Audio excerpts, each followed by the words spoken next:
Hello everyone, welcome to How to Solver. Today in this video, I'm gonna show you how to unhide apps in your Android phone. Before starting the video, please subscribe to How to Solver. So, let's get started. For this, you have to open your settings. Now scroll down. Now go to security.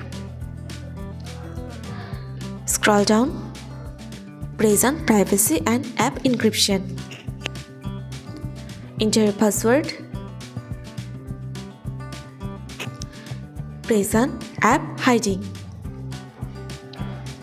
From here, if you want to unhide any app, you just have to turn off the button.